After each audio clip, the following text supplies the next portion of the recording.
America 15 साल में पहली बार जापान के साथ मिलकर जापानीज येन को बचाने के लिए मार्केट में उतर गया है। देखो, जुलाई के एंड में येन वीक होकर 164 पर डॉलर पहुंच गया था, जो पिछले 40 इयर्स का लोएस्ट है। जिसके चलते येन को बचाने के लिए जापान ने 59 बिलियन डॉलर्स बेचकर येन खरीद लिए। और recently US treasury secretary Scott Bessent के नोटपैड का फोटो वायरल हुआ, जहां उनकी टू डू लिस्ट में सबसे ऊपर लिखा मिला buy Japanese yen 5 to 10 billion dollars.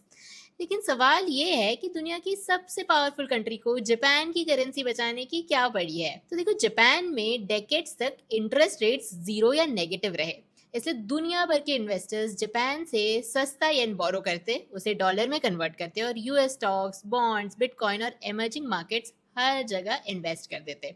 इसको कहते हैं येन कैरी ट्रेड। और ये ट्रेड में ट्रिलियंस ऑफ डॉलर्स फंसे हुए हैं, यानी लाखों करोड़ों करोड़ रुपए। मान लो इन्वेस्टर ने जापान से 1% पर लोन लिया और अमेरिका में 5% रिटर्न कमाया।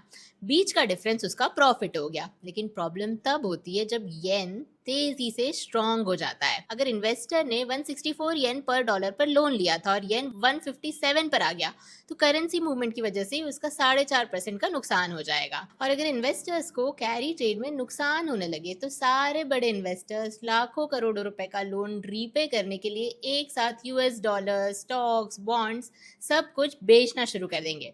फिर डॉलर को येन में कन्वर्ट करेंगे और येन लोन चुकाना शुरू कर देंगे। ग्लोबल एसेट सेल हुए तो मार्केट में क्रैश आएगा। डॉलर्स बेचकर येन खरीदा तो येन और स्ट्रांग होगा। येन और स्ट्रांग हुआ तो और इन्वेस्टर्स एग्जिट करेंगे। यही कैरी ट्रेड अनवाइंड का डेंजरस लूप है। अगस्त 2024 में इसका ट्रेलर हमें मिल चुका है। कैरी ट्रेड वरीज की वजह से जापान का निक्केई एक ही दिन में 12.5% गिरा और अप्रॉक्सीमेटली 792 बिलियन डॉलर्स की मार्केट वैल्यू इरेज हो गई। इसलिए अमेरिका जापान को चैरिटी नहीं दे रहा, वो डिसऑर्डरली मार्केट क्रैश को रोकने की कोशिश कर रहा है। दूसरी तरफ येन बहुत वीक रहा तो जापान बार बार डॉलर बेचता रहेगा। येन बहुत तेजी से स्ट्रांग हुआ तो ग्लोबल कैरी ट्रेड अनवाइंड हो सकता है। तो दोनों तरफ से अमेरिका को दिक्कत होती है। इसलिए अमेरिका चाहता है कि येन हमेशा स्टेबल रहे और इसमें कोई भी सडन मूवमेंट्स ना आए। इसलिए ये अभी 15 साल में पहली बार येन को बचाने की कोशिश कर रहे हैं। ऐसी काम की बातें तो मैं रोज ही बताते रहती हूँ, फॉलो करना मत भूलना।